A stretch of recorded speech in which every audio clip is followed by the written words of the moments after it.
혹시 이런 순간이 있었나요? 어린이집 하원 시간이 다가오는데 나는 이제 병원으로 출근해야 하는 시간이에요. 아이를 데리러 갈 수 없는 엄마라는 죄책감과 병동을 비울 수 없는 간호사라는 책임감 사이에서 마음이 무너지는 순간 말이에요. 많은 간호사들이 이 순간을 3교대 육아 갈등이라고 말해요. 실제로 대한민국 간호사 10명 중 8명은 번아웃을 경험했다는 조사도 있어요.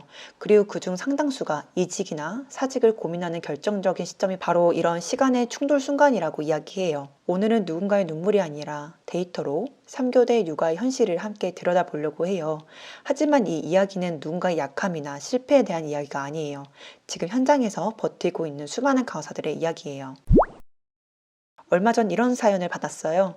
임상 8년차 내과병동 간호사의 고민이에요. 결혼 후 가족 계획을 세우고 있는데 시댁도 친정도 멀어요. 육아휴직 후에 복직하고 싶은데 3교대를 하면서 아이를 봐줄 사람이 없다면 결국 일을 그만둬야 할까요? 그리고 나중에 다시 취업은 할 수 있을까요? 이 사연을 듣는 순간 이런 생각이 들었어요.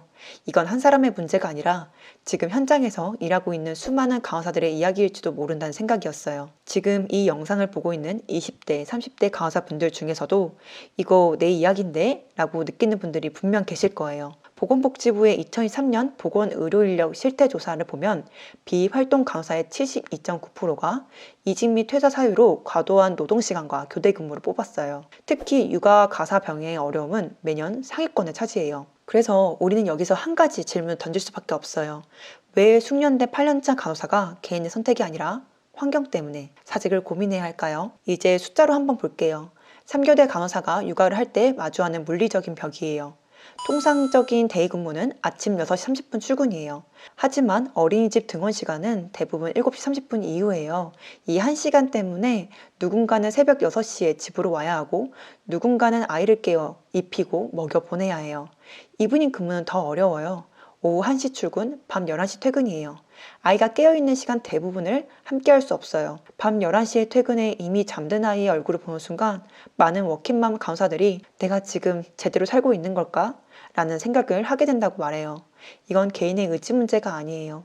상황 자체가 불가피해요. 실제로 간호인력 실태 조사에서도 육아를 병행하는 간호사들이 교대 근무와 돌봄 문제로 근무 지속에 큰 어려움을 겪고 있는 것으로 나타났어요. 많은 간호사들이 가족의 도움 없이는 근무 유지가 어렵다고 말해요. 남편이 상근직이라고 해도 부부 두 사람만으로는 3교대 스케줄을 소화하는 건 사실상 부모의 삶 전체를 갈아 넣어야 가능한 수준이에요. 주변 가족들에게 부탁을 한다고 해도 가족에게도 죄인 같고 직장에서도 죄인이 된 것 같다고 이야기하는 분들이 많아요. 사연자님이 걱정하신 복직 후의 부서 배치 문제 역시 현실적인 고민이에요. 법적으로는 육아휴직 후에 기존 업무를 동등한 수준 직무로 복귀해야 해요. 하지만 현실에서는 휴직 기간 동안 병원 인력이 채워지고 돌아온 간호사는 TO가 남는 곳이나 기피부서로 발령받는 경우도 적지 않아요. 여기에 또 하나의 현실적인 문제가 있어요. 바로 아이의 건강 문제예요. 아이가 열이 나면 병가를 내야 하지만 많은 간호사들이 동료들에게 죄송합니다 라는 말을 반복하며 눈치를 보게 돼요. 간호사 근무 환경 조사에서 많은 간호사들이 아픈 아이를 두고 출근하거나 돌봄과 근무 사이에서 갈등을 경험했다고 답했어요. 그래서 현장에서는 이런 말이 나오기도 해요. 아이 있는 게 죄인 같다. 그렇다면 방법이 없는 걸까요? 다행히 조금씩 변화도 시작되고 있어요. 정부는 현재 간호사 유연 근무제 시범 사업을 확대하고 있어요. 전국에 약 200여 개 병원이 참여하고 있어요. 데이 전담, 이브닝 전담, 혹은 하루 6시간 근무처럼 다양한 형태의 근무가 시도되고 있어요. 연구에서도 근무 환경의 지원이나 일 가정 양립 제도가 있는 병원일수록 간호사의 직무 만족도가 높게 나타나는 것으로 보고되고 있어요. 마지막으로 꼭 말씀드리고 싶은 게 있어요. 만약 사직을 선택하더라도 경력 단절을 지나치게 두려워하지 않아도 돼요. 임상 8년차 간호사는 재취업 시장에서 매우 귀한 경력이에요. 병원뿐 아니라 보건관리자, 검진센터, 방문간호, 교육전담 간호사 등 다양한 선택지가 있어요. 그리고 가장 중요한 사실이 하나 있죠? 간호사 면허는 평생 면허예요. 3교대 육아가 힘든 이유는 사연자님이 부족해서가 아니에요. 지금도 수많은 간호사들이 같은 고민을 하고 있어요.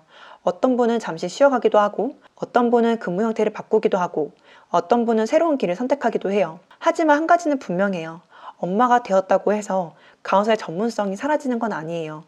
8년 동안 현장에서 버텨온 경험은 결코 사라지지 않는 자산이에요.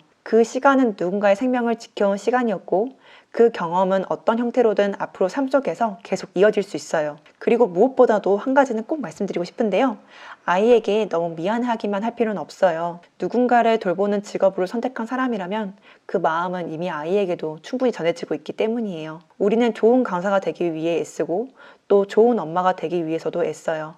하지만 그 두 가지 사이에서 자신을 계속 탓할 필요는 없어요. 지금도 각자의 자리에서 최선을 다해 살아가고 있다는 것만으로도 이미 충분히 잘하고 있는 거니까요. 그래서 마지막으로 여러분들께 질문을 드리고 싶어요. 동료 간호사가 육아 문제로 힘들어할 때 여러분들은 어떤 말을 해주고 싶으신가요? 댓글로 여러분들의 현실적인 육아 생존 전략을 공유해 주세요.